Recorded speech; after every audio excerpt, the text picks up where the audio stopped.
Hey guys, in this video I'm going to be discussing the use of accommodating resistance. So accommodating resistance is basically using bands and chains added to bar weight in training. And basically there's two main reasons why you would do this, the two main benefits you get of accommodating resistance. So firstly is training a specific range of motion. So say you've got a weak lockout in the bench press or squat. It's not really a common problem for raw lifters, but weak lockouts do happen. And especially in the deadlift as well, locking out a conventional deadlift is always a problem. Secondly, to overload the movement. So you can handle more weight, so the squat and bench for example, you can handle more weight at the top than you can at the bottom. So by using accommodating resistance, you can increase the overall weight and basically create an overload stimulus on the body really. So you can use more weight than you could handle in the traditional full range of motion movement. So, going further into accommodating resistance then, with bands and chains, like what is the difference between bands and chains?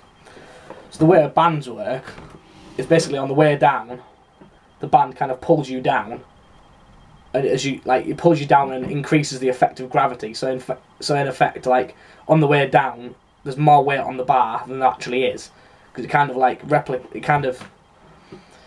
increases the force of gravity applied to the bar, and that basically decreases incrementally the further you get down, and then as you come back up, the loading comes back on. But the added benefit with bands is on the way down, with the increased force on the bar on the way down, it can kind of like increase the stretch reflex, so help you create more force that way too.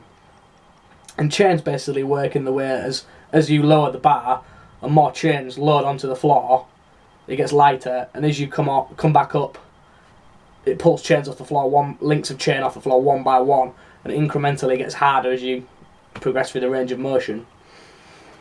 How to use bands and chains. In regards to actual programming, you can use bands and chains on your main movements for a period of time. Like as a raw lifter, it's maybe not the best idea to use bands and chains for too long of a period of time, but you can put it on your main movement for an entire block of training. Another good way of using it is as an assistance exercise. So with your assistance exercise, you can use bands and chains on them, whether that's like paw squats, front squats, that kind of thing, or like close grip benches. But also as an assistance exercise, you can use accommodating resistance on the full range of motion movement and as an assistance exercise. So I wouldn't recommend training exclusively with band and chain weight, like especially like pre-competition, but it can be used mainly as an assistance work.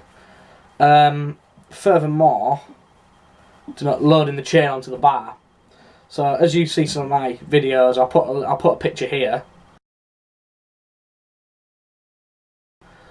But as you see in my videos, I use like an extra strap around the bar to make the chain the right height.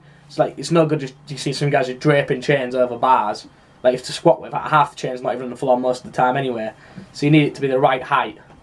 So the length of your chain needs to be like roughly just a little bit more than the range of motion of that lift. So say you're squatting, when you unrack the bar and step back, the chain should just be touching the floor. Yeah? The bottom of the chain should just be touching the floor, and as you squat down, pretty much when you get to the bottom, pretty much all the chain should be on the floor. So you need to use an extra strap to hang that lower. And the same with the bench press really. Deadlift is fine, you can just strap it straight around the bar, and that's perfect. Another way that accommodating resistance is quite commonly used is a dynamic effort method. I mean, there's lots of controversy around this. Some people say it works, some people say it doesn't, but it can be quite effective. I mean, bands and chains are not essential to use the dynamic effort method, but they do like improve it greatly. One of the other, as I discussed earlier, one of the benefits of using bands and chains is the overload. So you can overload movements and use heavier weights than you normally would at the lockout range of motion. But on this point, we've also got another type of accommodating resistance, which is a reverse band. So in reverse band, you hang the band from the top of the rack and sit the bar into the band. So as you squat down, the band's basically stretched down and it's pulling upwards. So this does the same thing. Like a lot of people get messed up in their head thinking that reverse band makes it heavier at the bottom and lighter at the top, but that's not true. reverse band unloads at the bottom because it's basically it's pulling up and taking weight off the bar as you squat down or bench. As you go down, it's taking weight off the bar, and the weight, like more of the bar weight, comes in as you come up, as the bar weight comes out of the bands. How is this used then?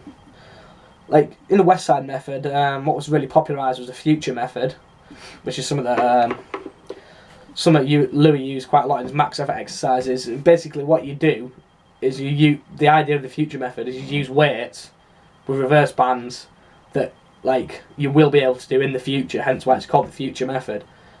They're not like stupidly super maximal weights. It's just like maybe 5 or 10% over. So use an extra 5 or 10%, and then use the reverse bands to actually be able to get you through the hardest range of motion of that lift, and still handle the heavier weight at the top. If there's any questions, don't hesitate to ask. If you like this video, please like, and don't forget to subscribe.